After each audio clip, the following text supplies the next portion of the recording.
Hello? Yes, this is Upper Walsham 3. Catherway Manor House. Dinner's ready, Mr. Parsons. Yes? Oh, yes, Miss Prudence. Did you want to speak to the General?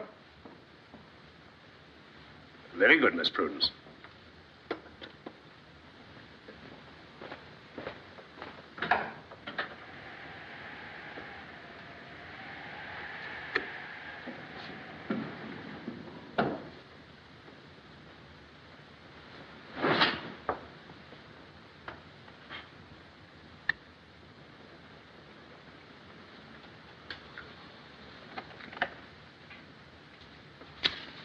You must please be more careful with the blackout curtains, Mary. Miss Prudence will be a little late. 6:15 this evening in the forest of Compiègne, an armistice was signed between France and Germany. The resistance of France has ended. Her surrender is absolute, her fall complete. In Berlin tonight, a government spokesman declared that the conquest of Britain by the end of September is now definitely assured. He pointed out that the channel between Dover and Calais is a mere 7 minutes flying distance. There's one good thing about the wireless. You can always turn it off. You share it, Mrs. Dexter? Thank you. It's all so unreal and terrible. It's that announcer fellow that annoys me. He talks as if he had a mouthful of golf balls. It's wonderful that he can be so cheerful when he has to tell us such awful things. Dinner is served, sir. Oh, thank you, Parsons, thank you. Miss Prudence telephoned, sir. She said she'd be a little late. Oh. Is Dr. Roger in yet? Not yet, sir. I'll give you another 5 minutes. Why, Roger, you certainly keep late hours nowadays. Oh, hello, Wilfred. Good evening, everybody. I'm sorry. I hope I haven't kept you waiting. Oh, that's all right, Roger. Well, how'd you do, Vicar? How'd you do, Mrs. Malcolm? Your hospital must be getting some pretty bad cases. They're sending the worst straight down to the West Country. Most of ours are shock exposures. When men haven't slept for days on end, you have to teach them how to close their eyes. Heard the news this evening? Yes. Well, thank you, Parsons. Well, we know now where we stand, don't we? Napoleon conquered the whole of Europe. He never touched England. Napoleon didn't have 15,000 bombers. Well, there's no need for us to get excited. Don't you think perhaps it's time we did get excited? Why, Roger, please. Do you know what our enemies say every night in their prayers? They say, please, God, keep the English from getting excited for 1 more year, and we shall never need your help again. Oh, for goodness sake, let's talk about something cheerful. Oh, come on now. We've never had jitters in this old house, and we're not going to start this evening. Roger's right. We know where we stand now. And thank heaven for that. Now, let's go in before the soup gets cold. He's really looking remarkably well. When you think of all the hard work he's been doing. Yes. You have coffee in here, sir, in the library? In the library, Parsons. Port, Iris? No, thank you. Parsons, Yes, sir. did Miss Prudence tell you what had delayed her? No, sir. You're her father, Roger. It's no concern of mine, but if you want my opinion, Prudence is not behaving in a manner befitting her position. Yesterday afternoon, she took Bert Higgins, the gardener, for a drive in her car, instead of attending Lord Evesham's charity party. Bert Higgins is convalescing. I took out his appendix last month. Well, that doesn't confer special privileges. I remember taking out Lord Evesham's appendix a year ago. Do you know it was exactly like Bert's? Yes, that's a ridiculous argument. We don't shake hands with each other's appendixes. Or is it appendices? I'm not against equality. I'm perfectly prepared to be equal with anybody, providing they don't start being equal with me. Grandfather, I'm terribly sorry. I know I'm awfully late. That's all right, Prue. Good evening, everybody. Do you mind if I don't change? Of course not. We thought you'd been captured by one of those German parachute fellows. Bring Miss Prudence her dinner, Parsons. Well, what have you been up to? Oh, I got delayed in Gosley. I had so many things to do. Things to do in Gosley? Yes, I had my hair done and... You mean you drove 15 miles in wartime to have your hair done? Oh, I had a lot of other things to do at the same time. I did some shopping and I had my hair done and then I joined the WAFs. You joined the what? The WAFs, the Women's Auxiliary Air Force. We hadn't even heard you'd applied for a commission. Oh, I didn't apply for a commission. I joined the ranks. My dear Prudence, why on earth didn't you tell me? I could have arranged for you to be an officer. But I don't want to be an officer till I've learned to be a private. Are you aware that Annie Smith, who scrubs the schoolhouse floors, joined the WAFs as a private? Yes, I told her she ought to. For generations, the Cathaways have been leaders, Prudence, not followers. In joining this woman's army, you are throwing aside certain, shall I say, traditions that have always entitled the Cathaways to lead. Quite possibly she was thinking of something else. What exactly are you suggesting, Aunt Iris? I'm suggesting nothing, my dear. I'm merely facing the fact that some of you girls of today would do almost anything in the world to be different. You think it clever to be different, even at the expense of your own family. When you and Uncle Wilfred talk, I seem to hear words oozing from the holes of a moth-eaten sofa. Prudence, remember where you are. I do remember where I am. I'm in 1940 and you're in 1880. You and people like you are worse danger to us than Hitler is. Yes, I mean it. One day we may look back and thank Hitler for some of the things he's done to wake us up, but we'll never look back and thank you. You believe that 40 million people exist in England to make you comfortable. You hate this war because you knock your shins in a blackout. You grumble about it because it deprives you of your favorite German bath salts. And what's more, you fear it because the common men who are doing the fighting may suddenly begin to doubt the importance of risking their lives to keep the Uncle Wilfreds and the Aunt Irises in a mortal part of England. Give me a glass of sherry, will you, Parsons? Yes, Miss Prudence. Shall we go into the library? Yes. Are you joining us, Father? Yes. Yes. Shall we? Coming, Roger. Certainly. We had some excellent chocolate meringues tonight. I shouldn't miss them if I were you. I'm afraid I was rather rude, Parsons. On the contrary, Miss Prudence. If I may say so, it had flavor.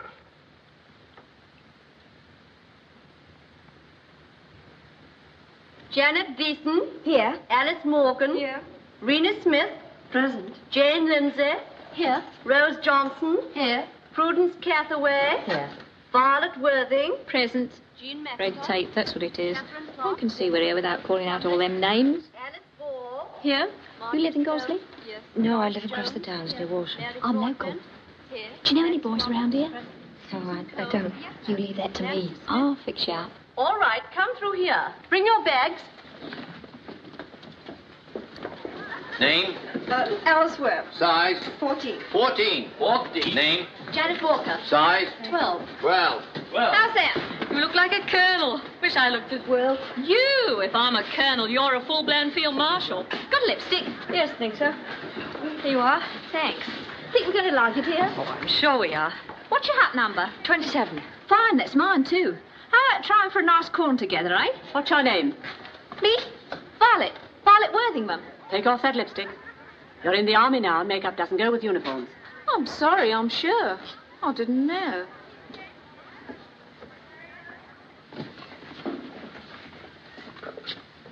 Do you mind? Oh, no, not at all. That's me and Joe. Oh, isn't he good looking? Joe's all right. He's going to propose to me. Good for you. You married? No. Promised? No, not yet. Well, look, Joe's picking me up at 8 o'clock tonight. I'll give him a ring and get him to bring along a boy for you. Well, maybe some other night. Joining up's enough to start with. You ain't a blue stocking. Oh, I should hope not. All recruits fall in at once on the parade ground.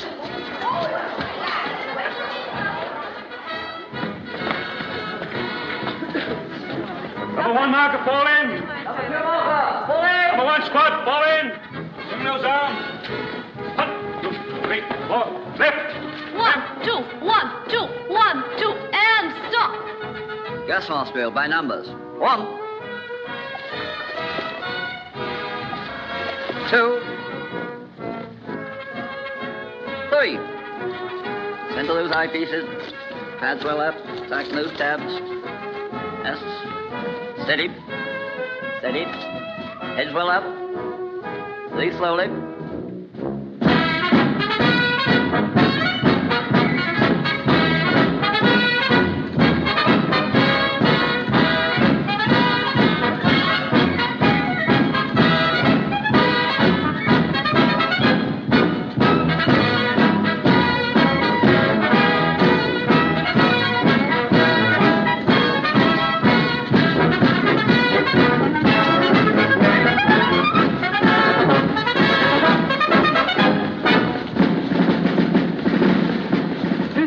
What are you doing tonight?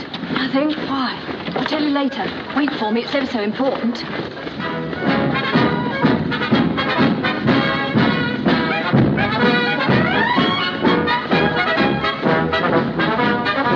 Happening! Halt! Left turn!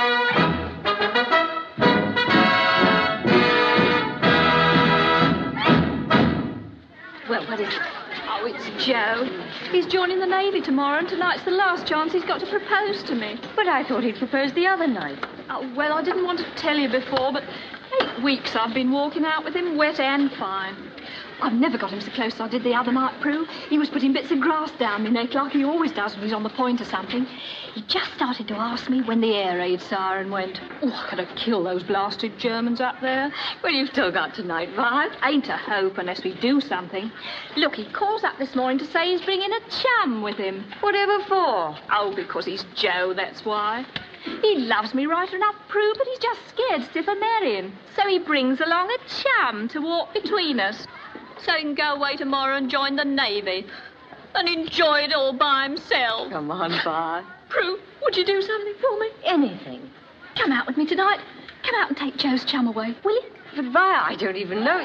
Violet Worthing? Oh, there you are. You're on duty in the mess hut. They've been looking for you everywhere. Hurry. Coming. 8 o'clock tonight, then. You won't let me down, Prue. Oh, no, you won't. Joyce Wynne? All right. Alice Morgan? Yes. Prudence Cathaway? All right. Violet Worthing. Yes. Janet Beeson. All right. Where are they? They must be up here somewhere. That you, Vi? Oh, there they are. Joe, is that you? Yeah, Maria. This is my chum, Prue Cathaway. She thought she'd like a walk and... Well, that's fine. 3's an odd number and 4's a nice party for the pictures. This is my chum, Clive Briggs. Pleased to meet you, Mr. Briggs. Well? Well, let's go. Who wants the pictures? Do you, Prue? Well, I think I'd rather be outdoors at a night like this. I know. Let's all go for a stroll downtown and have a nice beer and bloat with the Fighting Cocks. Oh, come on, Joe. This ain't a cook's tour. All trooping around in a bunch.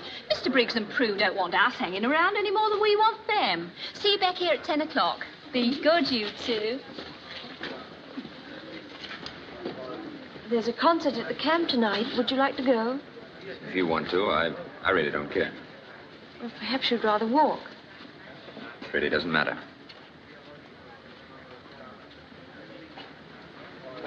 Is this what you usually do when you come out like this? I don't usually come out like this. Oh, I beg your pardon. A very superior sort of waif, aren't you? I'm not in the least superior. If you really want to know, I came out to help a friend. Or didn't you realize that Joe and Violet happened to be in love? No, I didn't. To be honest with you, I'm not the least interested in Joe or Violet. Look. They're bombing Dover. Or is it Canterbury? No, it's farther north. Over the Thames estuary. I think they're going right through to London. They'll be bombing our camp one of these days. Don't worry, they're not going to waste bombs on a WAF camp. Why not? My dear girl, don't you realize that a big bomb costs £1,000? We could go around the world on the price of one bomb. We need one each to do it well. Seems a waste, doesn't it? Paying goes another trip around the world. Cigarette? Oh, thanks.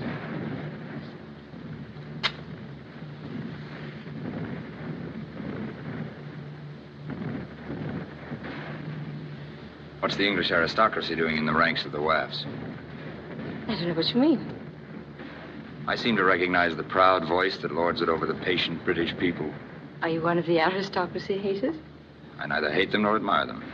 I ignore them. Oh, that must be terrible for them. Even if I did belong to what you call the aristocracy, have you any objection to my being in the ranks of the WAFs? I have no objection. I only thought that the ranks might. Oh, they're quite broad-minded, you know. In fact, they're a very nice sort of girls. Oh, they're all right, I expect. Just putting them in uniform doesn't turn them into Joan of Arc, you know.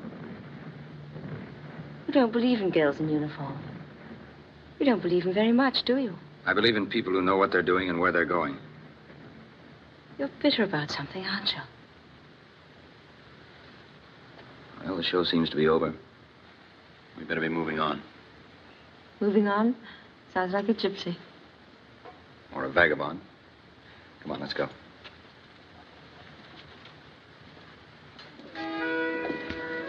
Well, here we are. Sorry, I didn't get your name. Prudence. Prudence Cathaway. Prudence. Oh, good night, Miss Cathaway. That's you, Clive? Oh, here we are, Joe. Hi there, Prue. Yes. Well, good night, old gal. All right, regular. Take care of yourself, Joe. Thanks awfully, Alec. I did have a lovely time. See you Sunday for dinner, Ted. Mother's expecting you. Good night, Tom. Well, it seems that everyone... Goodbye. Shall I see you again? Oh, I don't know. How about Saturday in the afternoon? Well, I can't promise. I may be busy. I'll wait for you down at the river. Well, suppose I can't get away. If you can't, Won't make any difference. At least you tell the truth. Good night. Good night. You're a fine one, leaving a chap in the lurch. Had the girl had a nerve busting in like that? What was she like?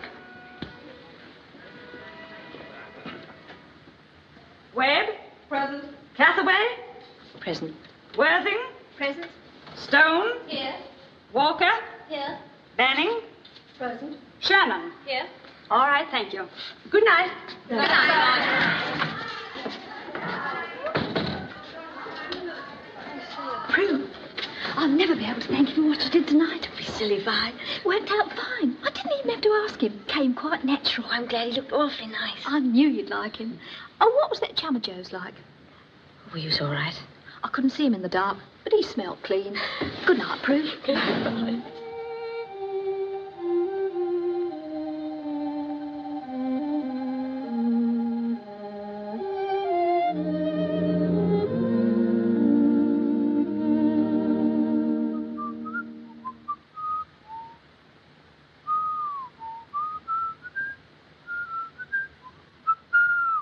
Hello. I'm sorry I'm late. I had an awful time getting away. Oh, all right. I'm glad you came. Have you been waiting long? No, I just arrived myself. So you're the girl I met in the dark. Yes. Here I am. Should we go for a walk? All right. Just a second. I say, miss. Enough to drive a poor woman crazy. Beating the whole army single-handed. I say, miss, table for two. Table for two. He has a hope he has. Table for two. Miss, 2 poached eggs, please. Poached eggs. Every time I pass that trunk's table, he shouts poached eggs. Just a minute. I'll be there in a second. Waitress. Just a second. Waitress, say, miss. Well, what do you want? Waitress, do you remember me? Yes, what is it? Well, it was a long, long time ago. Here, where's my jam tart? You've had your jam tart. Didn't you see me give her a tart, miss? You took it away to take the fly off, and you ain't brought it back. Oh, that tart. Rosie? Yes? Where's that jam tart I gave you? Coming up. Please, Grown-up miss. woman can't take a fly off a tart. Yes, what is it? Well, we've already given our order, but... Well, why didn't you say so, tiresome people? What is it you wanted? Jam tart. Waitress, Yes, don't get excited. I'll be with you in a minute. Here, Mrs. O'Hanlon. There you are. There's your jam tart. Thank you. What's the matter? Where are you going? We'll come back another time. Thanks, just the same. Well, what do you think of that? They take the table and keep it for half an hour, then they just walk out. Here you are, too. Oh, Clive, Banbury cakes. Do you mind if I have some? Not at all. Go ahead. May I have 4, please? Ever since I was a child, I could never pass a Banbury cake in cold blood. No, never mind. I got it. How much is it? 1 shilling, please. There we are. Thank you. Right. Thank you. What's that? Just lightning.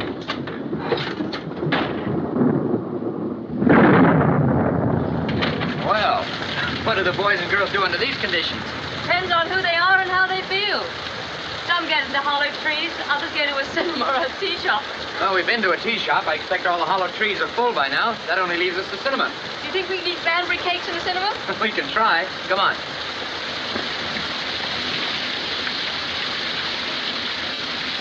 $6.30. Well, that settles that. What happens now? Shall we go back to the tea shop? No, please. I'd rather be drowned than suffocated.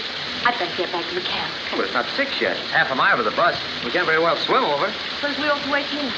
Look, Albion Temperance and Commercial Hotel. Come on.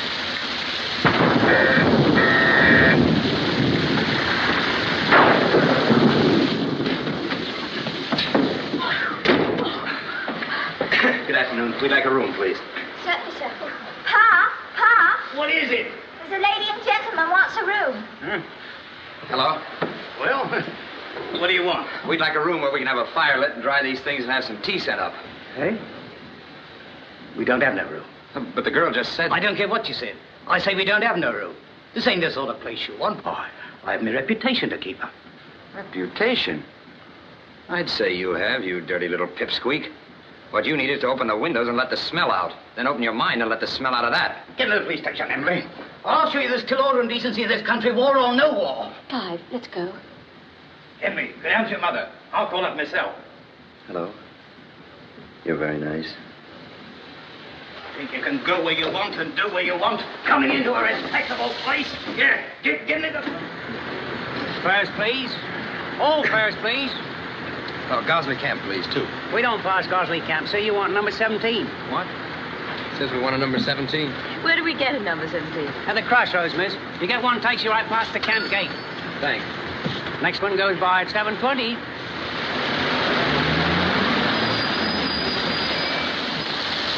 Which way do we go?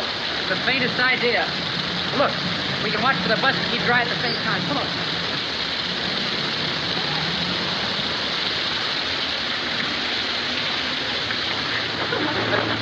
Well, this has been a great day. Crowded out of a tea shop, shut out of a cinema, thrown out of a hotel, and turned out of a bus. One feels the warm heart of England. You're shivering. All right. Have a Banbury cake. No, thanks. I think I'd prefer something that blends a little more neatly with the weather. What's that? Whiskey. Have some? Help the Banburys down. Never touch it. Go on, do you good. Oh, always take the cork out of a bottle before you hand it to a lady. Especially when it's a lady in a haystack. Go ahead. Don't be afraid. How's that? Good. Did you ever get stinko? Blind, unconscious stinko? No, you? Mm-hmm. 2 nights ago. Blind, blotto, out. Why? Why not? Well, people generally have good reasons for getting blind, blotto out, don't they? Yes, I suppose so. Tell me, what's it like living in a WAF camp? It's like a clock winding up, hour after hour, the spring getting tighter and tighter until you feel if you see any more women or hear any more women, you're going to burst out screaming. You've just got to talk to a man sometimes. Any man. Anything with a pair of trousers on. I'm anything with a pair of trousers on. I didn't mean that. You know, the other night, when I met you, I couldn't see anything, but I knew exactly what you looked like in the daylight. What do I look like? Oh, you're rather good-looking, really. Nice sort of face. Nose a little on the fine side. Mouth a little too big. One of your ears sticks out a little more than the other. Did you know your face is slightly lopsided? Now, wait just a minute. But your eyes are good. Nice deep brown. A little tired-looking. 8 hours, perhaps. You're better than a smack in the lug yourself. What's a smack in the lug? An old friend of mine named Monty. If he says you're better than a smack in the lug, it means you're all right. But don't start that. Not starting anything. I just said that you were all right. That's a perfectly decent, respectable thing to say. Hey, you're still cold. You better have a little more. I want to ask you, why aren't you in uniform? Come on, just a little one. Well, will you tell me when I get stinko? Blind stinko? I'll be delighted, madame. Don't feel anything yet. You will, don't worry. No, really, I feel quite clear. Just makes me want to talk, that's all. You know, I may not look it, but I'm tough. I can take it. Do you know, last Christmas I had 3 glasses of port, and I won a ping-pong match.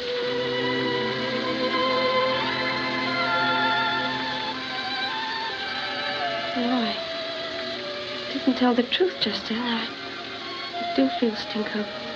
Quite stinko, in fact. Don't look at me like that. Kiss me. Squad, halt! Left, turn! Stand up, east! Bus will be here in 5 minutes. You can put your kit bags over by the gate and stand nearby. Attention! Dismiss! Prue! Somebody's asking for you over by the stile. For me? Yes, go on. I'll look after your bag. Thanks. Hello. Hello. I hear you're leaving today. Yes, we're going to Box Grove. You look so beautiful. I haven't changed. You're so honest, so real. Well, here's the bus. I must go. How long will you be away? 3 weeks. 3 weeks? Is that such a long time? No, it's just... You'll be gone. No, I'll be here, Prue. I promise I will. You know, Clive, when I get back, I'll be due for leave. You will? Let's go away then. I know a good hotel on the seacoast of Leaford. Oh, I'm afraid I can't. I have to go home. I promised to. Clive, come home with me. Me? To the ancestral home of the Cathaways? It's not so far from here to Walsham. We take the Tunbridge train. The pride of the family bringing home the man she found in the dark. You're not funny. I've never been more serious. Prue!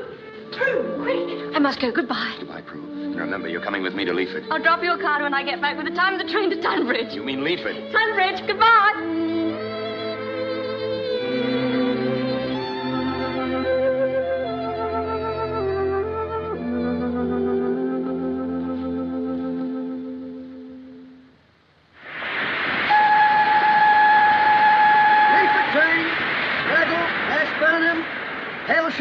Berwick, and Leaford. Oh, well, could you tell me what platform does the train for Tunbridge leave from?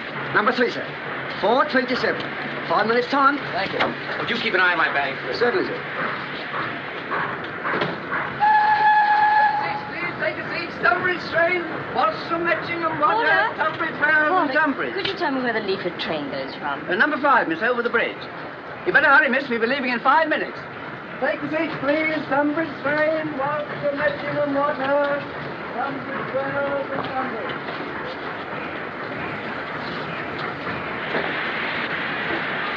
Here's an empty one. Come along now. Take your seat for Tunbridge. Take your seat, please.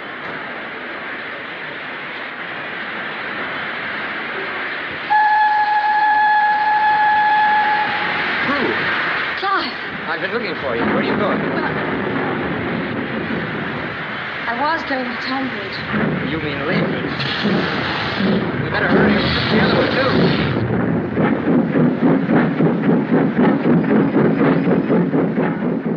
Well, I suppose some people would call this fate. Think of them at home. My first leave, there they are, running up the flags, rolling out the red carpet. And here am I, going in the opposite direction with a tall, dark stranger. You've made that stranger very happy, though, and very proud. That's a comfort. I'm not joking. I'm sorry. I've never seen you with your cap off before. Honey, Tom. What? I beg pardon? Oh, that's all right. Come in. Sorry, sir, but I have to punch the tickets. Come, not me. There we are. Thank you, sir. Thank you. You're on the wrong train, miss. Right train, wrong ticket. Well, there was a mistake. How far are you going? How far are we going? Leaford. Pay the difference at the junction. Just a moment. Could we be alone in here? Hey? I say, could we be alone in here? Well, it's against the rules, but, well, I was in the last war myself. Thank you.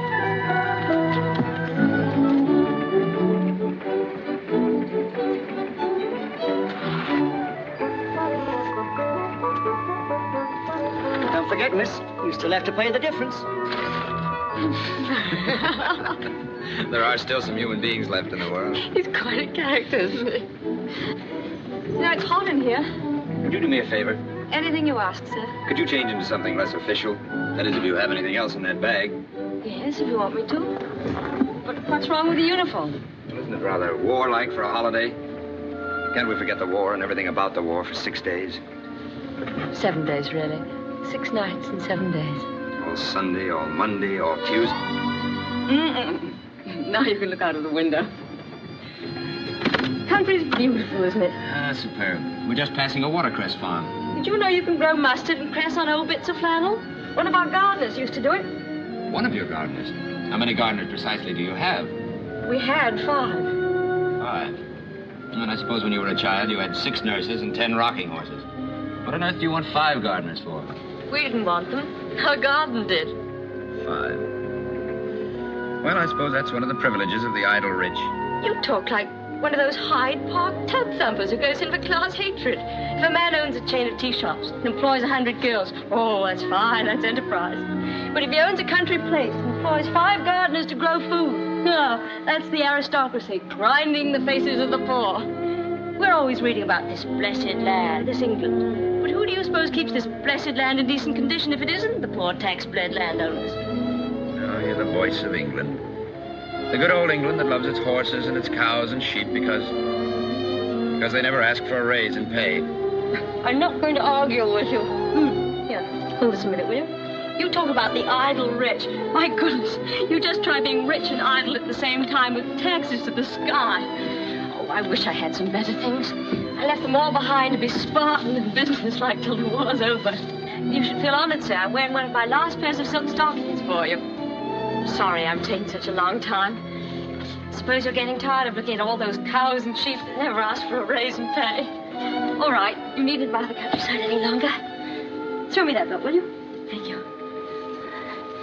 Well?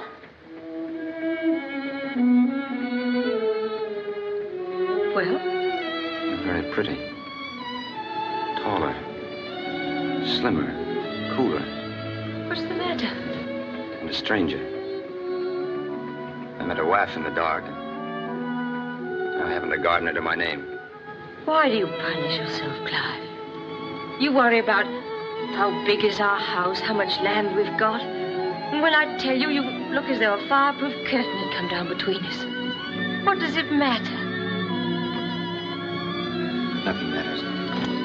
We're on a holiday for 6 long, wonderful days. And you're very beautiful. Oh, that's better. Just a moment ago, I was only pretty. Now I'm beautiful. Getting on very nicely, aren't we?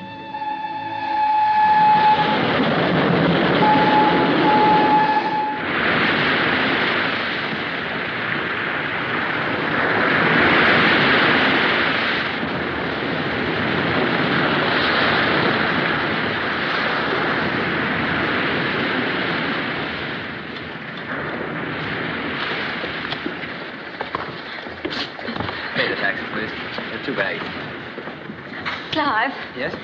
I just want to say that I haven't been so heavy for a long time. Come on. Hold that taxi. Party for the station. Good afternoon. I have a reservation. Mr. Clive Briggs. Just a moment. Briggs.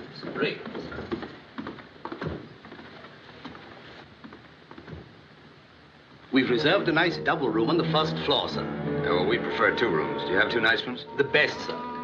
214 and 216. Both facing the sea, sir. Will that be all right? That'll be fine. Will you please sign the registers? Order. 214, 216, second floor. Yes. Shall I open the bag, madam? No, thank you. Just leave it there. Sea air, sunshine if you're lucky. Clear view of the Germans in Calais on a fine day. What more can man desire? Tired? No, I'm all right. What's the matter? Nothing. Look here. If you've suddenly changed your mind, why don't you say so? You're free to do whatever you like. You wanted me to come here. Well, here I am. So please stop asking me what I want to do. What's happened? You were happy enough on the train? I know. I just didn't realize. I'm sorry.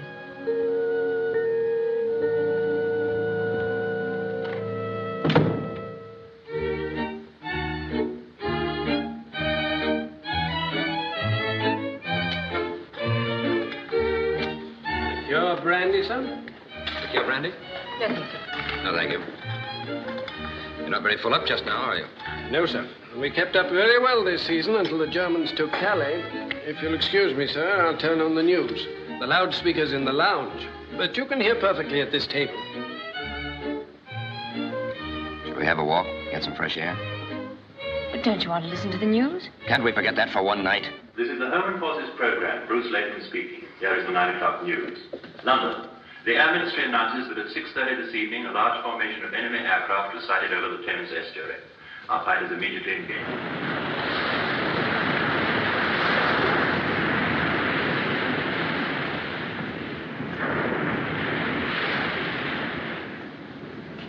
I used to know a little place at the back of the town. It'll be more friendly than the hotel if you'd care to walk over.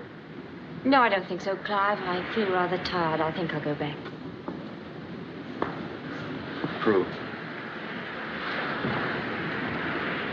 Have you made up your mind about tomorrow?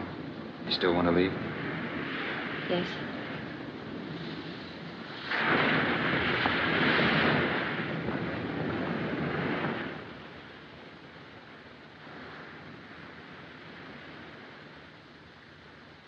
Come on. You can't stay here. I'm right. I tell you, I'm right. Come on, move. Don't you see? There aren't any more. It's no good. Get out. Get out of there. What are you waiting? No use. No. No.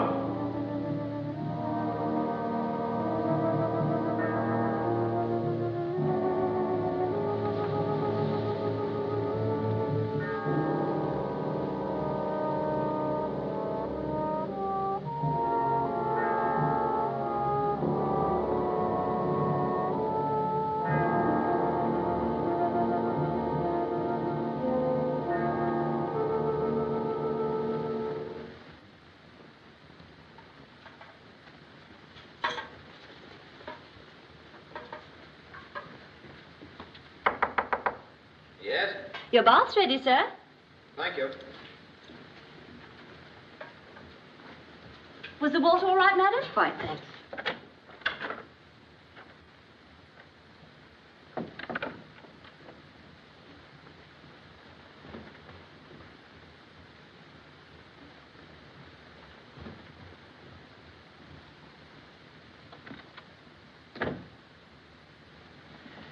Well, sir, they were over Portsmouth again last night, I hear.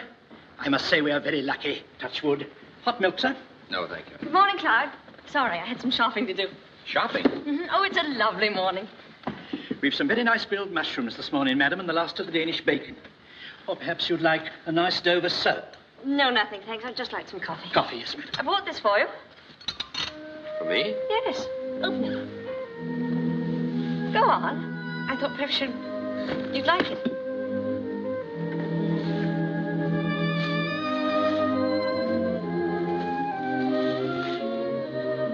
Prue.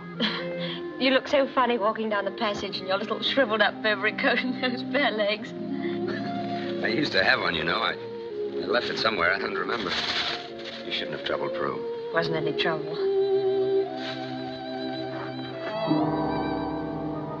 Did you sleep well last night? Yes, very. Did you? Quite, thanks. Telegram, sir. For me? Yes, sir. The bags are down, madam, at the porter's desk. Thank you.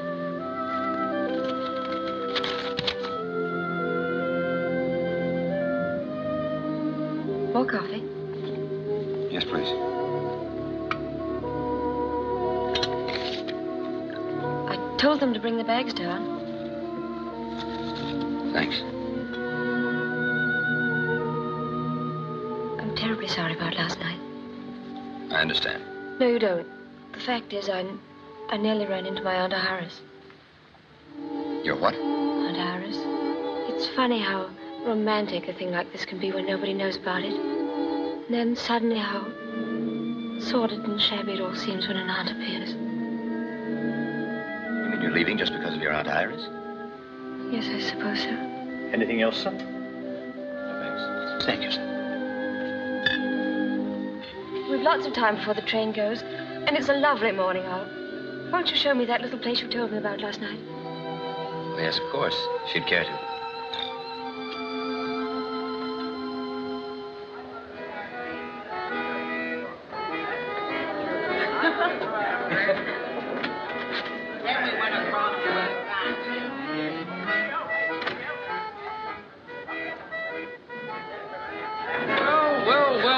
Well, if it is Mr. Briggs. Well, this is a surprise. Mr. Ramsbottom, Miss Cathaway. How do you do, miss? Miss Cathaway wanted to see the coach and horses. Lovely. Is it very old? Old, miss? My great-grandfather was stable boy when Lord Nelson stopped here one night on his way to Portsmouth. Do you ever see a cart that size? That's 38 pounds. My father took that out of the Arun River on his 82nd birthday, the day before Queen Victoria died. Really? Yes, he did indeed, miss. Hubert! Yes, sir. 2 places for Mr. Briggs. Yes, sir. How about a nice drop of brown sherry before lunch? Well, don't you think we ought to start back, Clive? It's past 12. Oh, there's still plenty of time. It's only 5 minutes from here to the station. I'd hardly have known you, Mr. Briggs. You look so much better. Seems no time at all since you were here last. What's happened? Aren't you Would you ring up the Grand Hotel and ask them to send our bags round, please? Certainly, sir. Aggie! Ring up the Grand Hotel and ask them to send Mr. Briggs his bags round. Right, you are, sir. The middle window table has got to the tea, sir. They'll be gone in about 15 minutes. Clive, don't you think we'd better go? Don't you worry, miss. We're not going to have Mr. Briggs waiting for any 15 minutes. You just come along with me. Aggie? Has number 2 room been cleaned up yet? Yes, sir, that's myself. Good. This way, please. You came on the right day, Mr. Briggs. A nice Michaelmas goose with apple sauce. Fine. Cauliflower, coach and horses style, Cheshire cheese, and plum tart with junket. And a drop of cream. Cream in what, Clive? What's that? Just a lift, miss. Every convenience for our guests. It's quite a novelty. Goes from here right down into the kitchen. Mrs. Cobble, 2 goose, Cheshire cheese, and plum tart for 2. Well, here we are. Here's something that I hope you haven't forgotten about, Mr. Briggs. Oh, the mulled special. The mulled special it is, sir. How could I forget about that? Just wait till you try this. There. Well, how is it, miss? Strong. It's delicious. Special to the house, miss. A secret formula dating back to the old smuggling days. Well, luncheon immediately. Aggie! Aggie! To Mr. Ramsbottom. To Mr. Ramsbottom. Oh, he's perfect. He might have come straight out of a Dickens story. Yes, that's where he probably found himself. I suppose he's just conforming to the popular opinion of what he ought to be like. We all do that one way or another. What's worrying you, Clive? Me? Nothing. You told me you slept well last night, didn't you? I did? Why? I heard talking in your room and I wondered... Talking?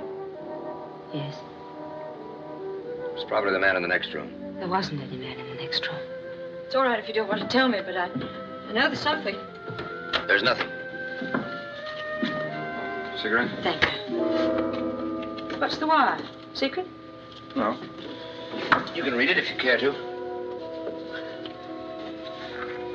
Wangle, 24 hours leave, coming down for Binge Monty. Who's Monty? He's a friend of mine. You'll like him. Better than a smack in the lug. Wasn't that Monty? Yes, that's Monty. I'll wire him back. We'll meet somewhere else. Will you be going back to Garsley from here? I may. I don't know yet. Here you are, sir. Oh, and Mr. Ramsbottom asked me to tell you they're sending your bags round right away. Thank you. Never mind. We'll do that. Oh, well, I think that's everything, sir. If there's anything you want, sir, would you pull this bell? One pull if there's something else you need, and two pulls for when you're finished. All right. Thank you. Why didn't we stay here instead of that awful grand hotel? Well, this didn't seem quite the place somehow for people with 5 gardeners. Silly you are. You didn't tell me you'd stayed here before. I didn't stay here. I used to drop in some evenings. Were you working down here or something? No, not exactly.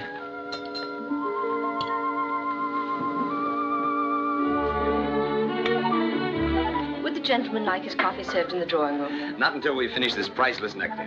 To the memory of the happiest lunch I've ever had. We've ever had.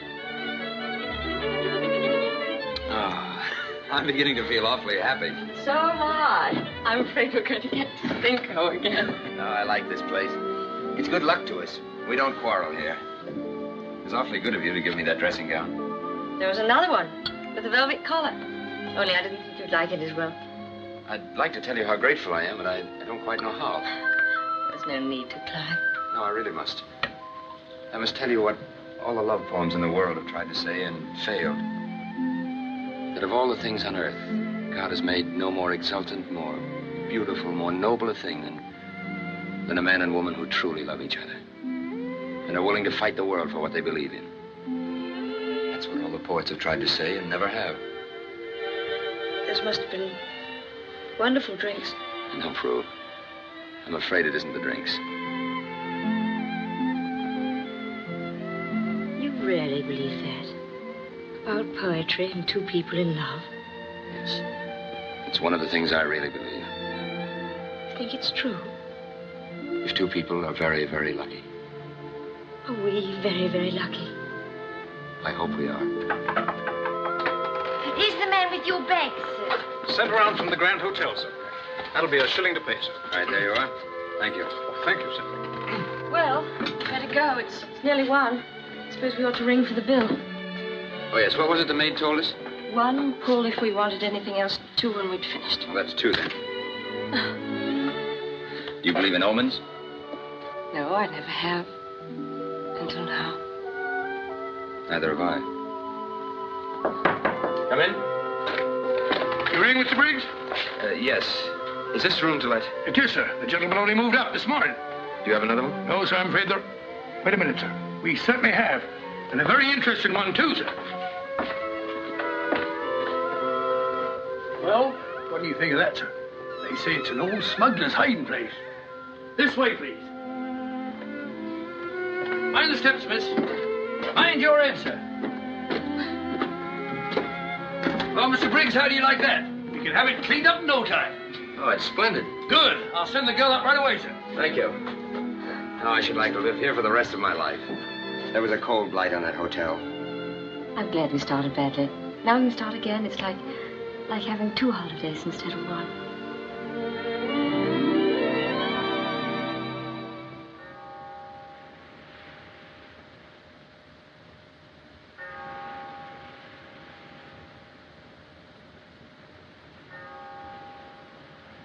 No good. You don't want to die here. Don't.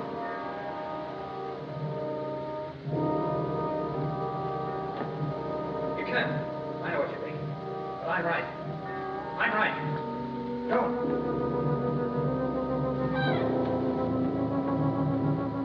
You can't. I'm right. I know I'm right.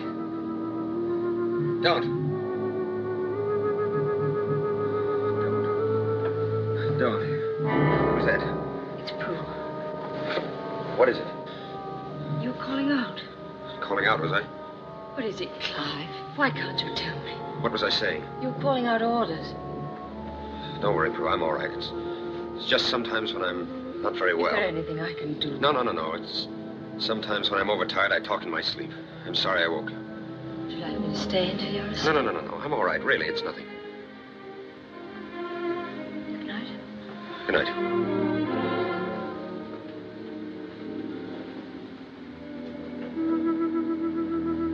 Clive, Yes? you were in the army, weren't you? Yes? Why didn't you tell me? Why should I? We're on a holiday, and anyway, I'm out of it now. Were you wounded? No, I was ill. Is that all? Listen, I hear planes. Don't worry, they're ours. How can you tell? By the sound, I'd say there were about half a dozen flying quite low. You learned that in France. Please, Prue. What was it like, Clive? You won't be satisfied till I tell you, will you? Well, it was hell. Dirty, foul, disgusting. Do you want any more?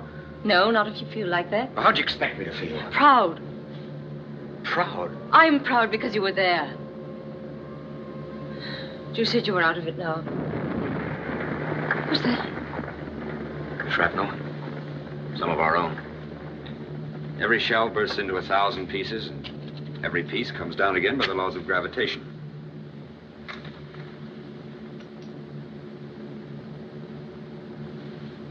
Come here.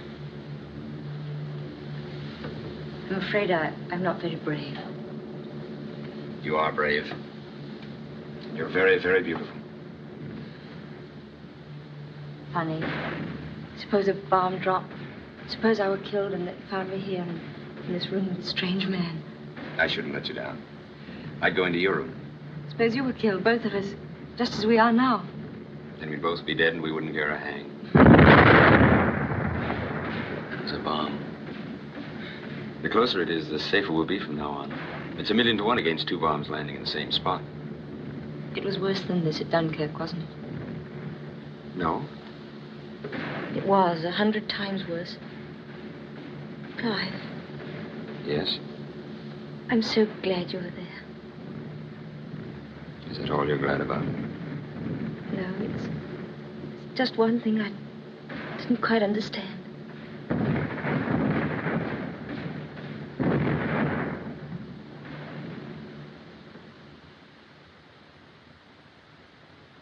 Quite a remarkable thing, sir. One of those little phenomenons in nature. It certainly is, but did it do any damage? Direct hit on the old skate rink, sir. But as the town council, we're going to put it down this winter anyhow. The Luftwaffe saved the taxpayers £100. All right, sir, take it away. These eggs ought to taste fine, sir, after what's just happened. Out of evil cometh good. You better be careful with these eggs. They're very special. Oh? What's excited Mr. Ramsbottom? The air raid. He tells me he has 12 chickens, and every one of them laid an egg when the bomb went off. Come in. There's a gentleman here to see you. That's the first time I've been called a gentleman since I joined the army. What cheer to the old cock robin? Monty. Oh, sorry, Nipper. They never told me you had company. Come along in. We didn't expect you down quite so early. This is Prudence Cathaway, my friend Monty. Pleased to meet you, miss. Good morning. Won't you sit down, Mr. You might just as well call me Monty, miss. Everybody else does. A little bit of all right, this. Would you care to have something? No thanks, miss. You see, I had my lunch around 1.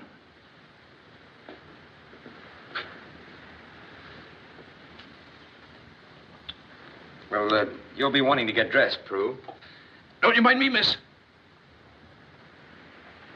Look, Monty, as a matter of fact, This is her room. Oh, sorry, miss. My mistake. Come along. See where I sleep. Oh. You have a nice trip down? Aye, I'll say I did.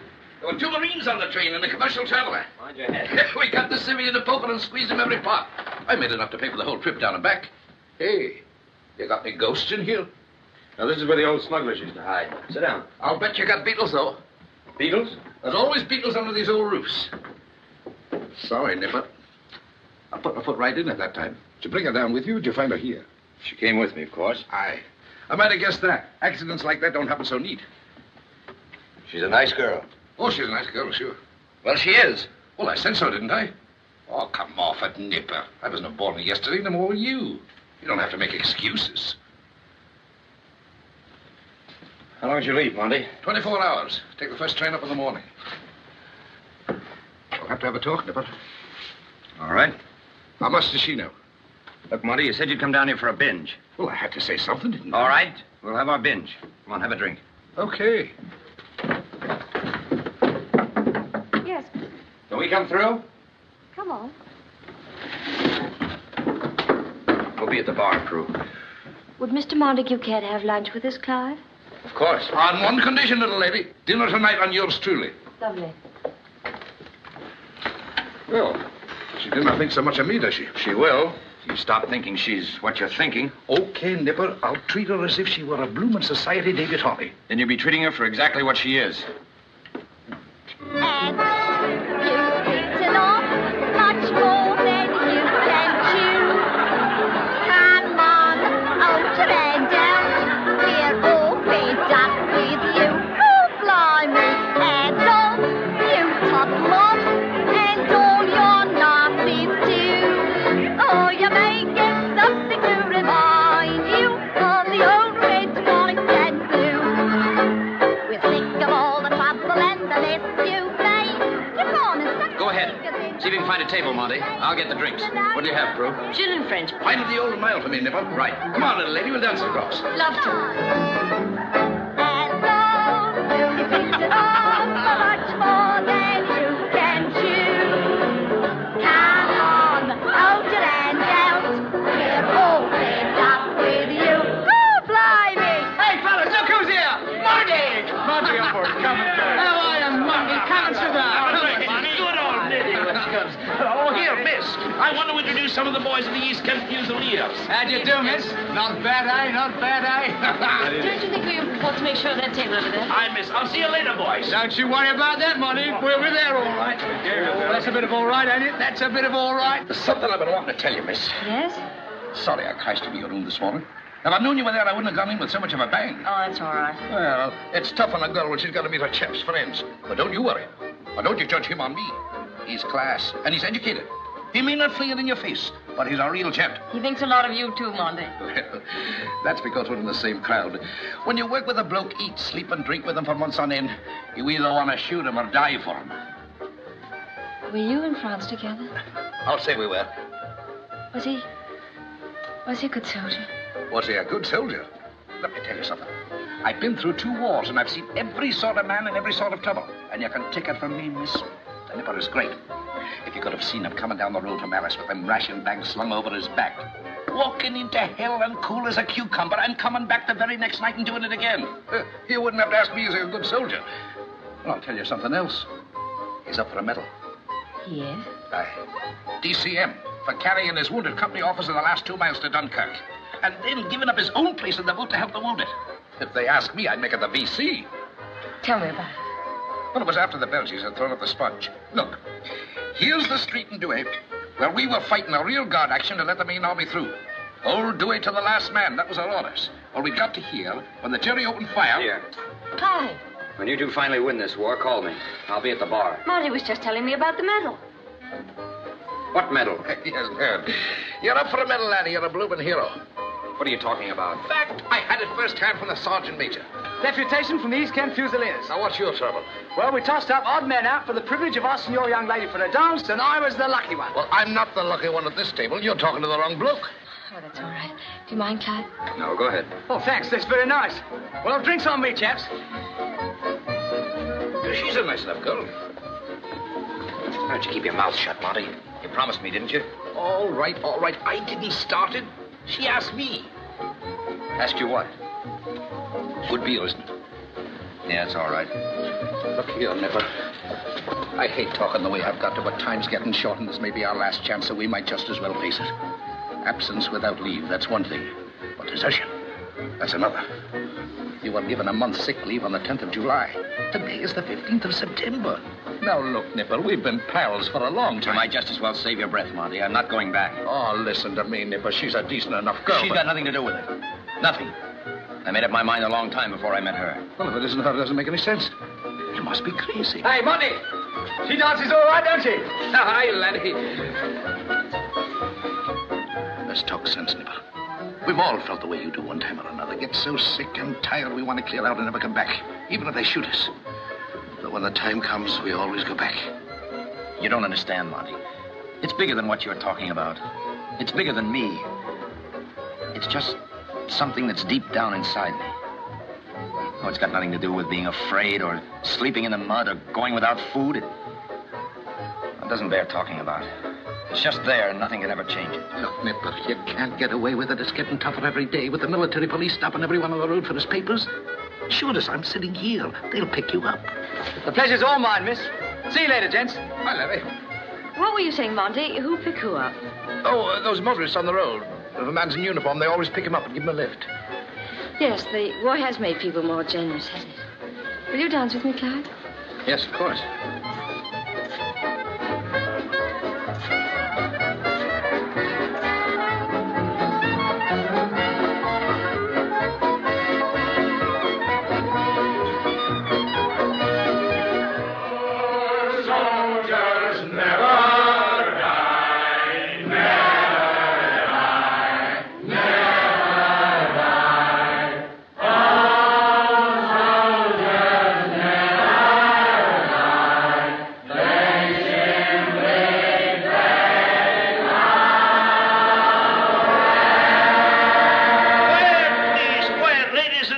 Just a moment. Everyone in this room is singing but one man. One man. Go ahead, Monty. Don't worry about me. You know I can't sing. Ladies and gentlemen, he says he can't sing. I've known the man for 2 years and he can sing. We sang this song together before every rank in the army, from field marshal to sanitary squad. Is that the truth, Nipper, or is it not? Oh, go on, Monty. Get along with it. If you can sing it for all of them, can't you sing it for me, Clyde? All right. Aye, that's better. Now then, all together. Old soldiers never die, never die, never die. Double brandy, please. Go on, now, Gary. No more, not tonight, Clyde. No more, not tonight. You're all the same. The reforming urge. You go halfway and then you start to preach. Give me another one. Clyde. Yes? Nothing. Keep down my burning,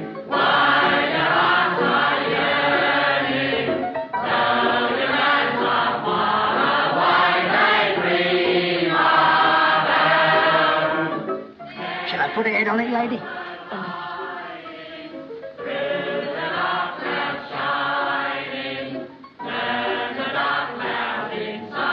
Come on, miss. Let's see if you can sing as well as you can dance. Now then, off we go. Keep the fires burning while your hearts are yearning. Though your lads are far away, they revolve. There's a silver lining through the dark cloud shining. Turn the dark clouds inside of you and boys, come home. Closing time, everybody. Closing time. Time, ladies and gentlemen, please, time. Closing time, ladies and gentlemen, please.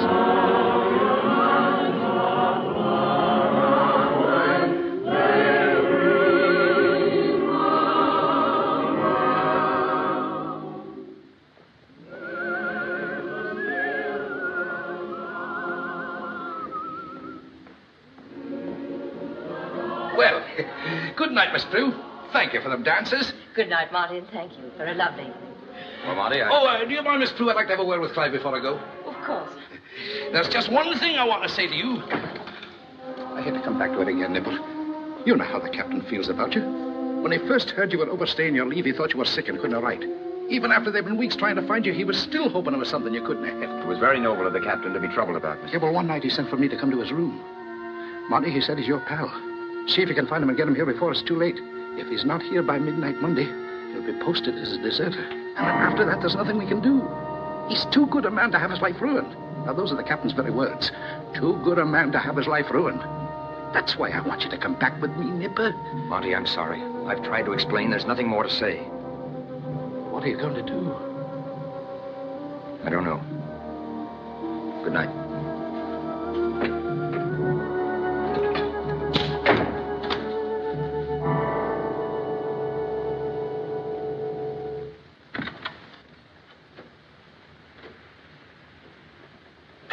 Is that you, Clive? Yes, it's me. The unfailing Mr. Ramsbottom. Barley water. Have some? No, thanks. Help me, will you? Yes, of course. Monty looked so worried when you said goodbye to him. All evening you both seemed so mysterious and strange. Please, Prue. No, really. When I was dancing, I saw you two leaning across the table, whispering together like a couple of conspirators. Have you two got some horrible secret? Did you rob the church box when you were little boys? Or has one of you a wife and 6 babies hidden away somewhere? Come on. What is it? Well, it was about a friend of Monty's who joined the army the day the war began. Because he believed that he was going to fight for something that really mattered. He was ready to fight and willing to die if there was any sense and reason to it. But he didn't find any. He found his leaders stupid, complacent, and out of date. With no claim to leadership but birth and class and privilege. They weren't leading him in a struggle for a better England. They were leading him in a struggle to preserve the same rotten, worn-out conditions that kept their class in comfort and his in poverty. They were asking him to give his life for something that he hated and despised. Is Monty expected to answer this man's problem? Monty had nothing to offer in reply. He might ask him whether it's time to doubt and argue when his country's fighting for its life. No one believes that England's perfect. We all know we were badly guided and unprepared, but what's the use of whining about the past when we're fighting to survive? What we're fighting for is bigger than he is. Bigger than his leaders, bigger than you, Clive, or me. If we lose our faith, what's the alternative? To be beaten in this war would be terrible, unthinkable. That's what he's trying to see clearly through this awful confusion. He keeps asking himself, if England were to lose, could we be worse off, or weaker, or more shameful? But doesn't he understand that right or wrong, it's too late to doubt or question? We're in it now, and we've got to go on. Monty should tell his friend there are bigger things to fight for than his conscience. He's told him that. He's told him that he must fight for England. Do you know what England means to this man? It means poverty, hunger, begging for work, no matter how cruel and humiliating. And if our armies did win this war, what share will this man have in the England that he's helped to save? They'll give him nothing. It'll return to the men who have owned it and disgraced it, so that they can go on disgracing it until the next war comes. I don't think that will happen. I hope it won't. But whatever does happen, let us decide it, not the enemy. But you've only told me the things this man's brain tells him he shouldn't fight for. What about all the things his heart tells him he should fight for? What things? He must ask his heart. He doesn't think with his heart. Go ahead. Tell me just a few. All right. I'll try.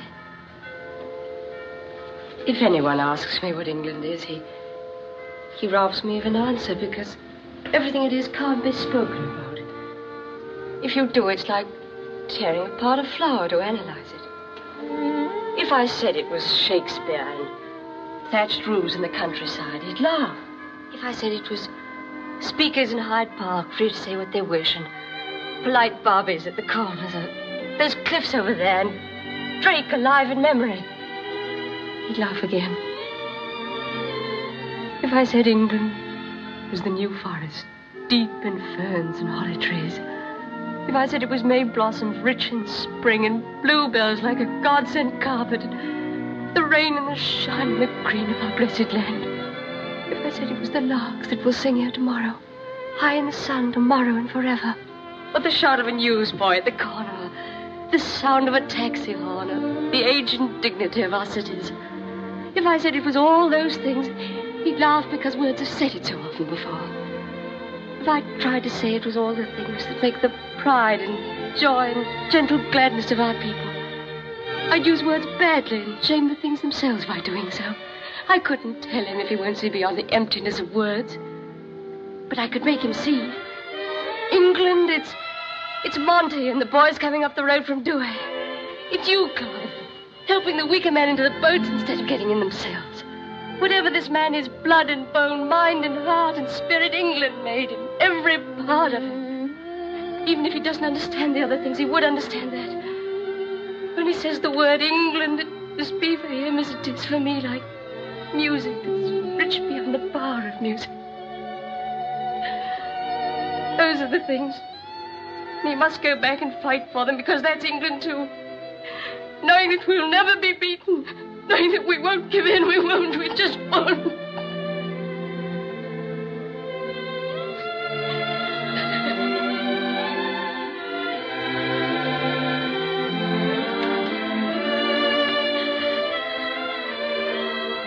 I'm sorry, Clive, it's just something I feel so terribly strongly about.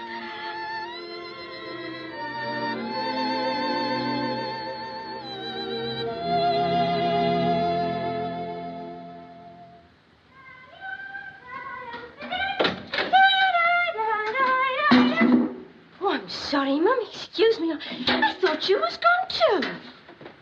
Gone too? Clive? Clive?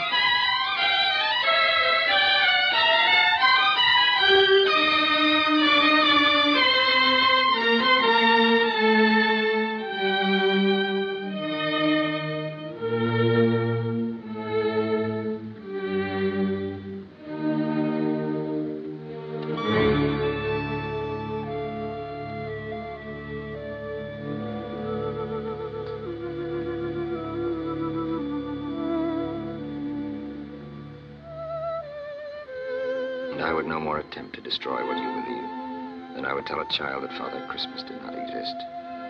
Where I'm going, I don't know and I don't care. I'm tired.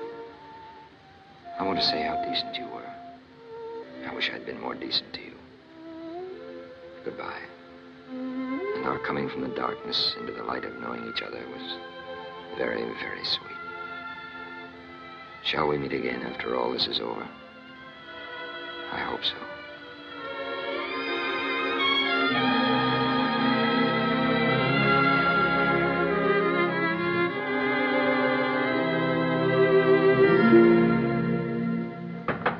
Yes?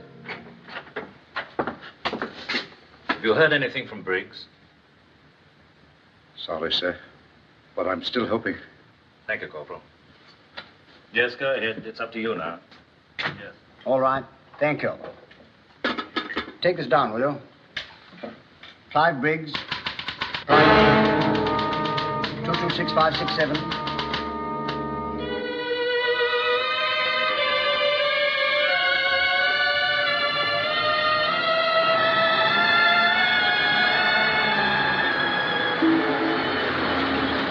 Where you making for, chum? Next town? Well, I turn off before Petersfield, but I can take you as far as the Blue Bridge Crossroads. Come on, hop in. Thanks.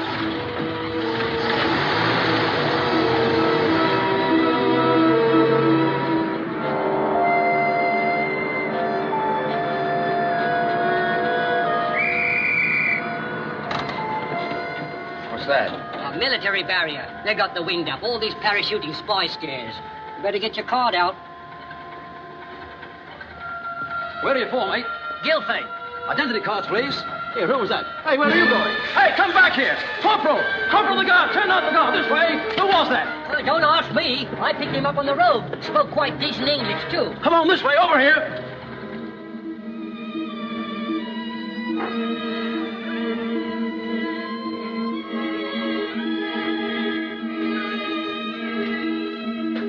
Now watch this. Hey, you, wake up. What are you doing here? I'm talking to you. What are you doing here? I was just sleeping here. I'm on a walking trip. Where's your haversack? You go on a walking trip without a haversack, can't you? No, you don't. There's a spy scare around here. We got it from the soldiers last night. You better come along and explain yourself. Don't be silly. Here, you, what are you going to do here?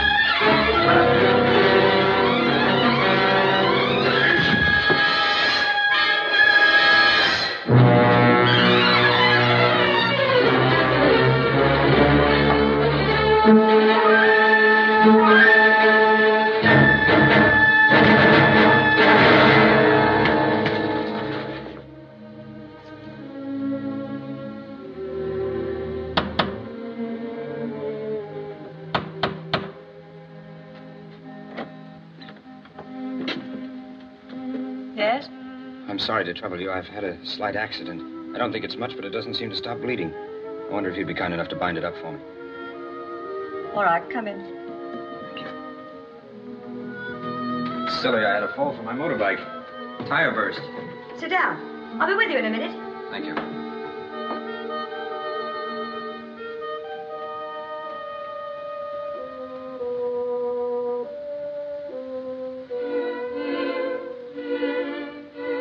To have it stitched. They'd have done it much better at the hospital. Yes, I know, but I hadn't time to find the hospital. I'm in rather a hurry. Where'd you say you'd left your motorcycle? At a garage. They're putting it right. On the Midhurst Road? Yes. This is going to hurt a little. Mom! Did you see him go by, Mom? I see who go by? Police. There's been a fight, Mom. A spy. Who told you that? They telephoned from Dunstan, and Mr. Robinson told the teacher. They found a spy in Mr. Bristow's barn. They had an awful fight, and he got away. Go and get your lunch, Jackie. Oh, yes, Mom. You, hadn't time to find the hospital? No? It's on the Midhurst Road, half a mile from here. Must have gone right past it. You couldn't have missed it. Yes, but I... I'm sorry. I'll have to telephone the police. I know what you're thinking. But will you believe me when I tell you that I'm not a spy? Honestly, I'm not. I was sleeping in a barn, and a man tried to stop me from leaving, and I had to fight him, that's all. Will you give me just 10 minutes? And you can do whatever you like. I must have this dressed again. Really needs a stitch. Will you give me 10 minutes? There. It's the best I can do. Now you better go. I wish I could thank you. I've used your bandages and everything. It's all right. It's my duty. And it's your duty to tell the police? Yes. Well, goodbye, and thank you again. Bye.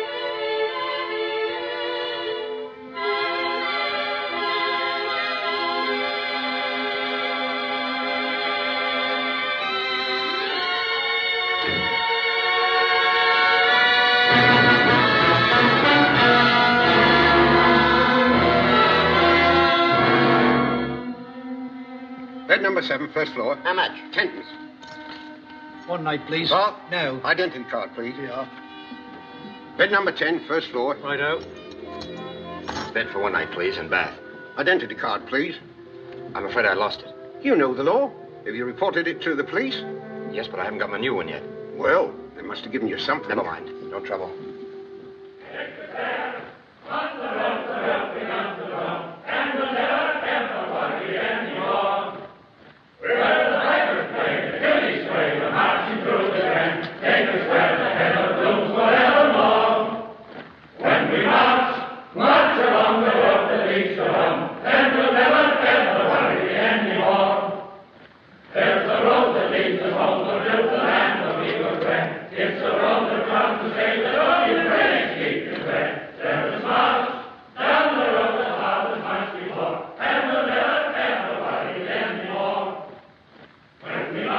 Maybe they haven't uniforms, but they have got the spirit. Look, there's Harry Gates, the poacher, marching with Sir George.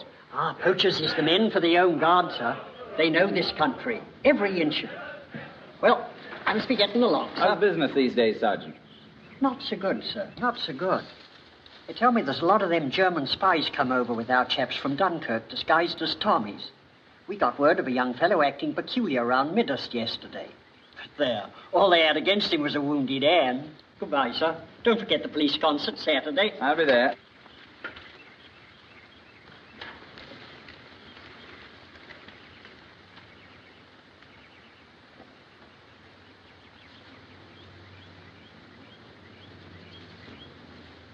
It's all right. I'm not a German spy. You can search me for weapons if you like. What are you doing here? Hiding. You look tired. I'm just going to have my tea. Would you care to join me? Thanks. Don't walk in the graves, please.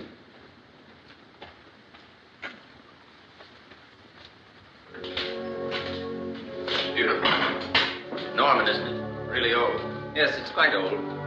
The western transept's Norman, the nave and the tower are 13th century. Excuse me. They say the villagers themselves built it in their evenings after work. They must have believed in those days. Really and truly believed. No one has that kind of faith today. Are you sure? Perhaps you're only speaking for yourself. If you're not a spy, may I ask what you're hiding from? I'm a deserter.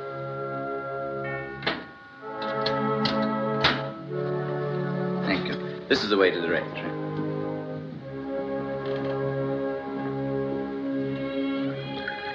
Do you like it strong? Yes, please. You know, it's a funny thing, but I never thought I'd place such priceless value on 4 walls, a fire, and a cup of tea. Is that all you really need? No, I think most of all I need peace of mind. Would you be good enough? Over in that cupboard, you'll find a cake jar. Over there. There's some sherry there, if you prefer it. No, thanks. Must forgive me if I'm rather conventional, but did you ever try to pray? Some people get quite a lot of help from it, you know. I've prayed all right. When you're in a jam, you pray. Even chaps like me. At Dunkirk, I prayed to God and the Pope and Buddha and Muhammad, every one of them. I was too tired to pray later on, but while I could, I prayed to them all. No sense in taking any chances when it doesn't cost you anymore, is there? Sugar? No, thank you. Try one of these homemade cakes. No, I don't think I could eat. That's because you're tired. Rest a while and try again. Where do you intend to go? Where do I intend to go? I wish I knew. Of course, I suppose I could stay here and cry sanctuary, and you'd bar the door and no one could take me away. Isn't that the ancient right of your church? We've no physical sanctuary any longer. But we do help some people to find a greater one, a spiritual sanctuary. Peace of mind, you called it just now. I'm sorry I was rude. Doesn't matter. I see you as a symbol of our age, an age of reason that's driven out the age of faith. How can you have faith in a thing when your reason tells you that you can't believe it?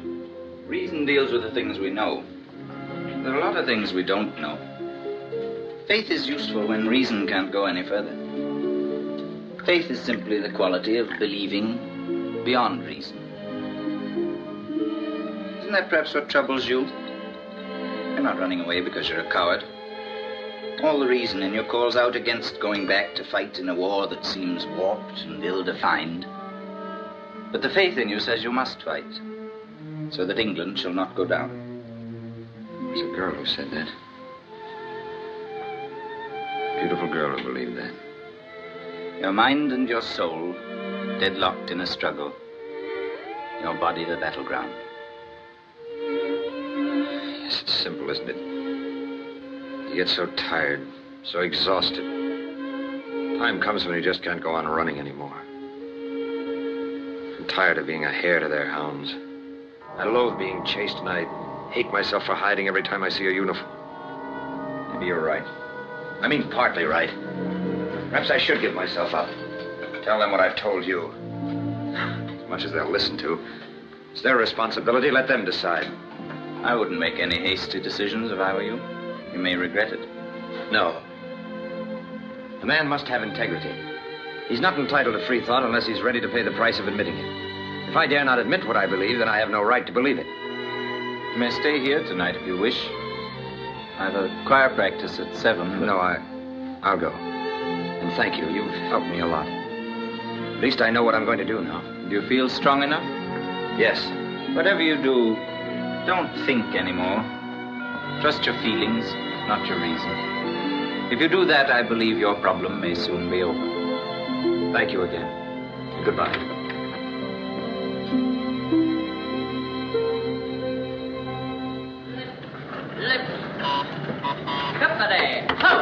Left Gosling? Yes? What? Prudence Cathaway? Sorry, we can't bring anyone to the telephone for personal calls. But this is very important. I'm talking long distance. I said we can't bring anyone to the phone for personal calls. Then will you write this down, please? Mr. Clive Briggs wants Miss Cathaway to call him back at Merton 734. Yes, that's right. I'll be waiting right here. Thank you. Finished? Not quite. They're going to call me back. Do you mind if I wait here? Oh, no, that's all right. Oh, that's probably for me. Hello? Yes, I'm calling Gosley. What? Oh, 1 and 6. Thank you. I owe you 1 and 6. Well, that's all right. Pay me when you leave.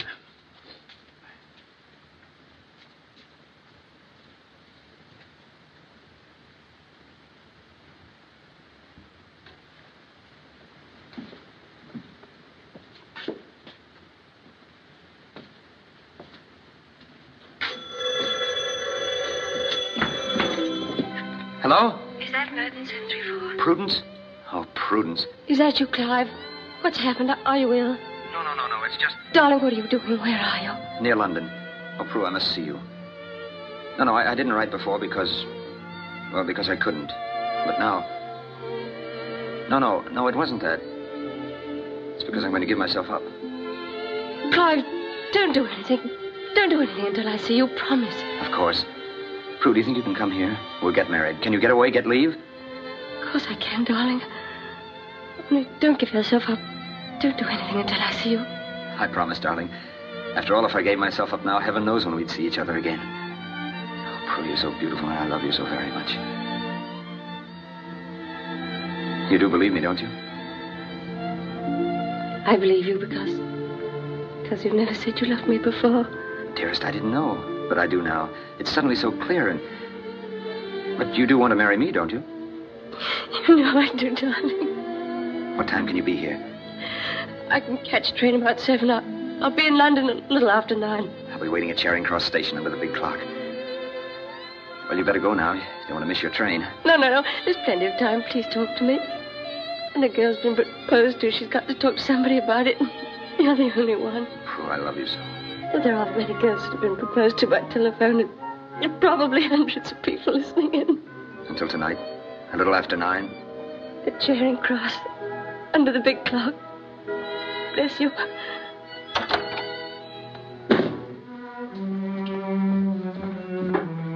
Here's your 1 and 6pence. Could you tell me, is there an underground nearby?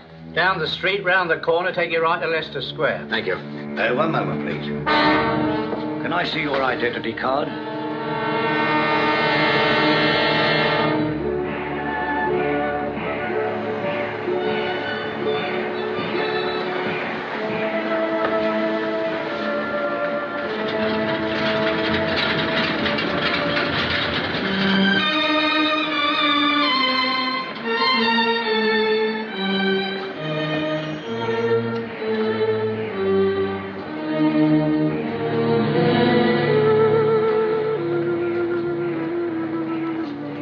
Where did you go from Leaford? I'm not sure. I traveled at night. I don't know the places. Sergeant, will you believe me when I tell you that I was coming to give myself up? I swear it to you. But I wanted just one evening. This evening. Then you slipped off a lorry at the military barrier outside Midhurst. Yes. Can I see the officer in charge? It's terribly important. See the officer in charge when the time comes. I've got to see him now. Please let me see him. If only I could make you understand. I beg of you. Parker? Yes, sir. I'll be back in a minute.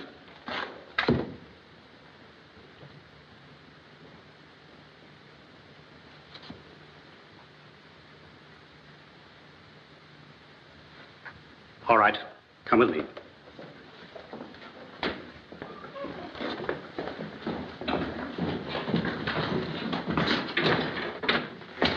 Here he is, sir.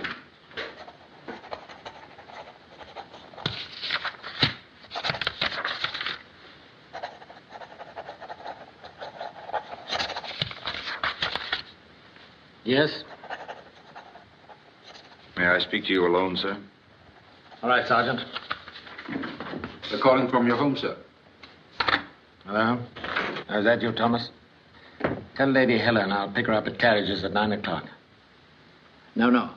Put out my full dress uniform. Tell Robert to have the car here in half an hour, will you? You wanted to speak to me, I believe. If I may, sir. Well? I hardly know how to begin. I want to ask you a favor, sir, and I know I have no right to ask it. I had an appointment to meet someone this evening. And I want you to believe me when I tell you, sir, that it means more to me than I can possibly explain. What are you here for? Desertion, sir. I see. According to your deposition, you had already made up your mind to surrender. That's true, sir. Immediately after I'd kept my appointment. You volunteered on the first day of war, I see. Yes, sir. Arras, Dunkirk, twice mentioned in dispatches. Recommended for Distinguished Conduct Medal. I don't quite understand. Why did you desert? I tried my best to fight for my country, but I found there are too many people in my way. I'm ready to accept whatever consequences there may be, but will you trust me, sir? I give you my word of honor that I shall be back here within 2 hours.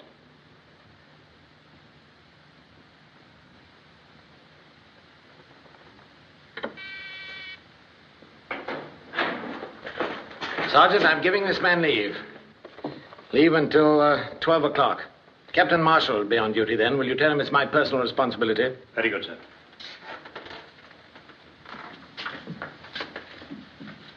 Thank you, sir.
train are you waiting for, miss? Oh, I seem to have missed someone. Mm. Yes, I've missed them.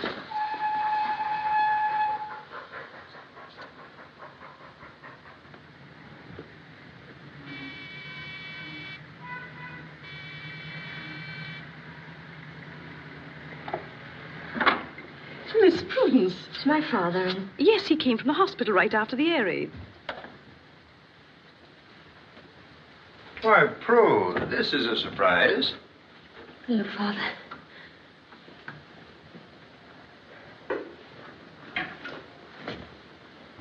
What is it? Something wrong? Oh, I just wanted to see you. You know, Prue, people come from all over the place to sit in that chair. Sometimes it's surgery. Most of the time, there's nothing wrong. You just talk. What would be the use of me if I couldn't help my own daughter? It's funny. I always think of you as a kid in pigtails. Father, Yes? on my first leave, when I didn't come home, I went away with the soldier. We stayed on the coast. No, please don't say anything, Father. I know it was wrong, but we did nothing to be ashamed of. And then last night, he telephoned me to come to London to marry him. But he wasn't at the station. I looked around and I waited. Then I came here, that's all. Well, that's a simple story. He just changed his mind, I suppose. No, there must have been another reason. You see, he'd overstayed his leave and he might have been arrested or something may have happened to him in the raid. He'd been through terrible times at Dunkirk and his mind was confused. He needs someone so much to help him. I've got to find him, Father. Can't you help me? I'll do my best.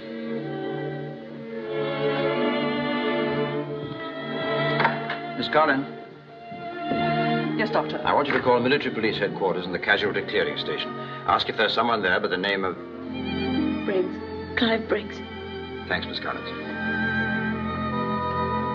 Like some tea? Who is he? That is, if you care to tell me. He's just a soldier. Private. But the moment I met him, I knew... Why is it like that, Father? We weren't in love then. What makes it like that? The wisest of us don't know that, Prue. It's so many things. It's how old you are, and how the moon is, and what tune the orchestra played and left ringing in your head.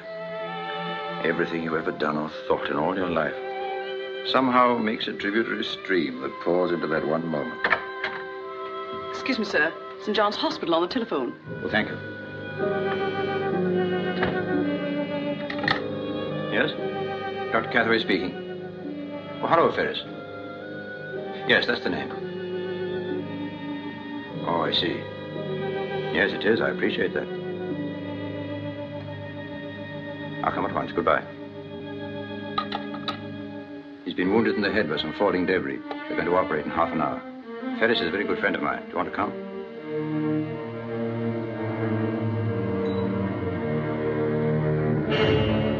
It's not an easy case. Bad fracture on the left side. There may be danger of hemorrhage. She'll have to expect great intracranial pressure. Yes. I want you to meet my daughter, Prudence. This is Dr. Mathias. Good evening. Dr. Ferris.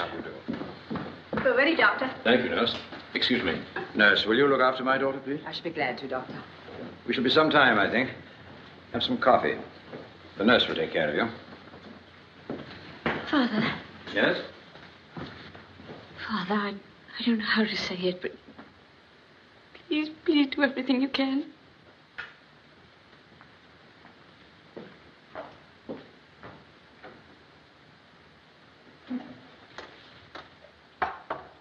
Oh, thank you. How long does it usually take? Well, it's difficult to say, Miss Catherway. Sometimes half an hour, sometimes it goes on for hours.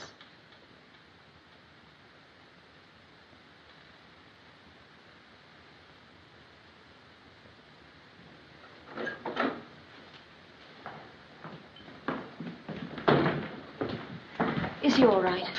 My dear, in cases of this kind, there's no way of telling. Could I see him now? No.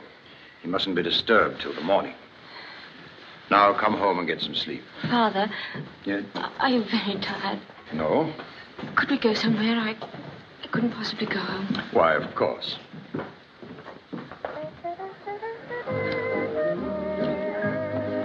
I'll I'll have some cold chicken, please, and a bottle of the Saint Julien. Are you sure you won't have something, Prue? Nothing, thank you. A glass of wine, please. Very well, madam. Would you like to dance? No, thank you. I'm quite good. Yes, I know you are. Hello, Dr. Catherway. Oh, hello. Hello there. I bet people are saying, look at that old codger with a beautiful girl. Must be his money that does it. What's going to happen? Tomorrow morning, this morning now, you'll seem much better. That'll be the relief of the pressure on the brain. You'll be quite rational and quite relieved. And then? In the afternoon, we should expect certain signals. Rising temperature, moments of irrationality. There's no more I can say as yet. No more anyone can say.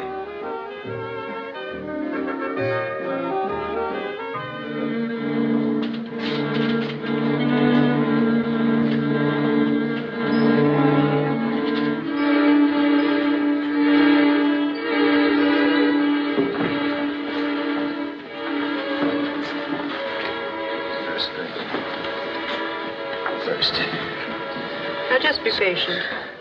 In a little while. I'm thirsty. The doctor will be here in a few minutes. We'll see what he has to say. Please. I'm thirsty.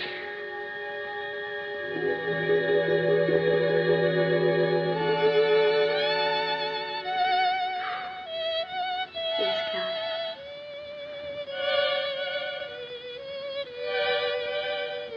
How did we get here? There was an error, Eric. Yes, I know, but how long have I been lying here? Since last night. Last night. But Prue, there was an officer of the military police. I promised him I'd come back. Don't worry. It's all been done. Everything's all right.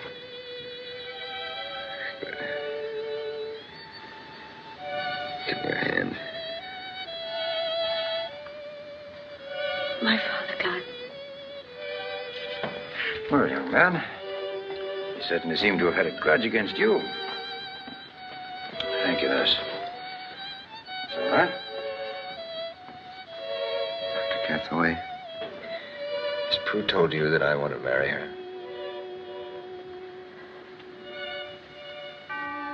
I, Prudence, take thee, Clive, to my wedded husband. I, Prudence, take thee, Clive, to my wedded husband.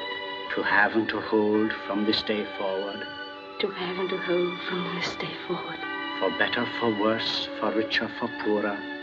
For better, for worse, for richer, for poorer. In sickness and in health, to love and to cherish. In sickness and in health, to love and to cherish. Till death us do part. Till death us do part.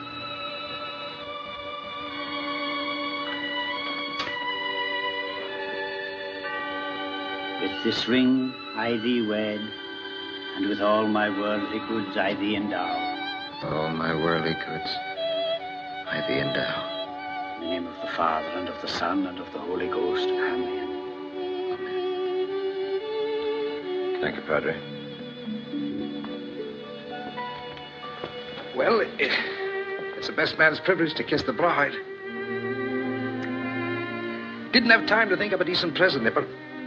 I'll get you something permanent when I have a chance. Here.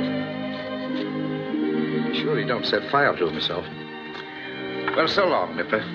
All the boys send their regards, and the captain says get better quick, because he'll be wanting you. Oh, here. Here's something he wanted me to give you. He always did say you were a highbrow. What is it, Prue? Shakespeare. Thanks, Monty. Well, the captain, I appreciate it. So long. Drop in again tomorrow. Bye. So long, Prue. Goodbye, Monty. Mrs. Briggs must go now.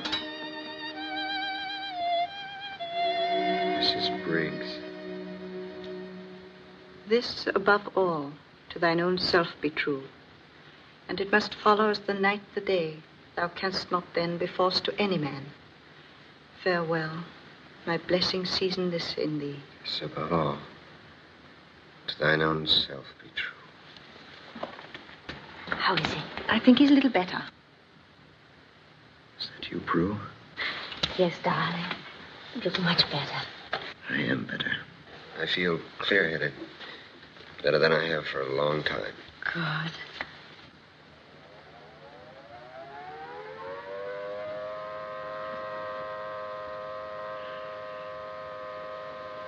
They don't leave us alone, do they? I'm not afraid.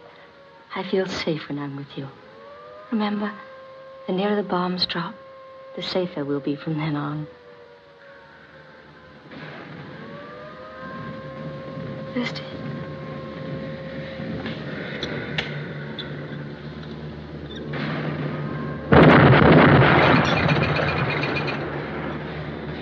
You must go away now. Away. Yes. You mustn't stay here. I won't have you here.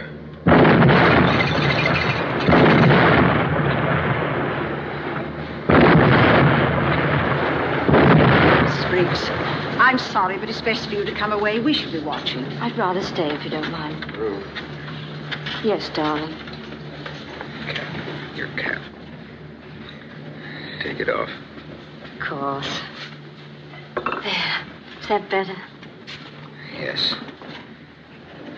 Everything's all right. They're miles away. You'll tell me when they're close, won't you? Yes.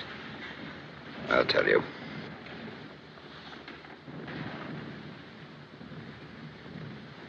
Honey Top.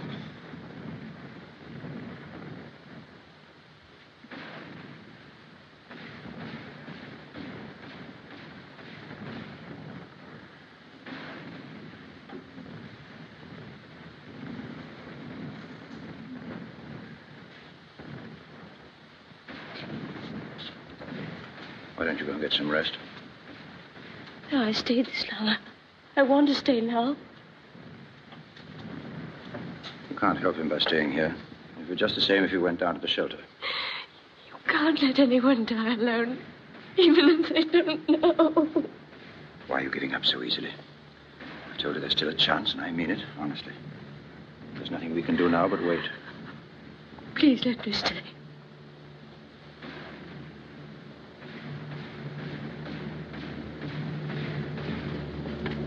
I brought you some tea.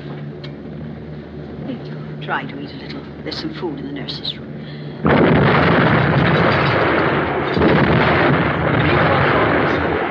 Those who can't be taken downstairs, we've orders to move them under the bed to protect them from falling debris. No, no. Please don't humiliate him like that.